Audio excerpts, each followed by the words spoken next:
Today's reading, and going through the Bible in 3 years, is Matthew chapter 18. At that time, the disciples came to Jesus and asked, "So who is the greatest in the kingdom of heaven?" He called a child and had him stand among them.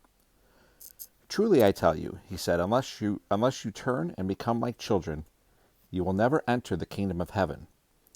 Therefore, whoever humbles himself like this child, this one is the greatest in the kingdom of heaven. And whoever welcomes one child like this in my name welcomes me. But whoever causes one of these little ones who believe in me to fall away, it would be better for him if a heavy millstone were hung around his neck and he were drowned in the depths of the sea. Woe to the world because of offenses. For offenses will inevitably come, but woe to that person by whom the offense comes. If your hand or your foot causes you to fall away, cut it off and throw it away.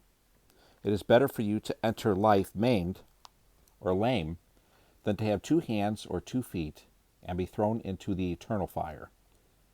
And if your eye causes you to fall away, gouge it out and throw it away. It is better for you to enter life with 1 eye than to have 2 eyes and be thrown into hellfire. See to it that you don't despise one of these little ones, because I tell you that in heaven their angels continually view the face of my Father in heaven. What do you think? If someone has 100 sheep and one of them goes astray, won't he leave the 99 on the hillside and go and search for the stray? And if he finds it, truly I tell you, he rejoices over that sheep more than over the 99 that did not go astray. In the same way, it is not the will of your Father in heaven that one of these little ones perish. If your brother sins against you, go and rebuke him in private. If he listens to you, you have won your brother.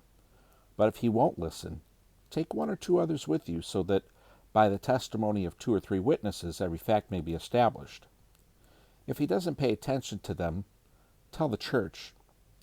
If he doesn't pay attention even to the church, let him be like a Gentile and a tax collector to you. Truly I tell you, whatever you bind on earth will have been bound in heaven, and whatever you loose on earth will have been loosed in heaven. Again, truly I tell you, if two of you on earth agree about any matter that you pray for, it will be done for you by my Father in heaven. For where 2 or 3 are gathered together in my name, I am there among them." Then Peter approached him and asked, "Lord, how many times shall I forgive my brother or sister who sins against me? As many as 7 times?" "I tell you, not as many as 7, Jesus replied, "but 70 times 7. For this reason, the kingdom of heaven can be compared to a king who wanted to settle accounts with his servants. When he began to settle accounts, one who owed 10,000 talents was brought before him. Since he did not have the money to pay it back, his master commanded that he, his wife, his children, and everything he had be sold to pay the debt. At this the servant fell face down before him and said, 'Be patient with me, and I will pay you everything.' Then the master of that servant had compassion, released him, and forgave him the loan.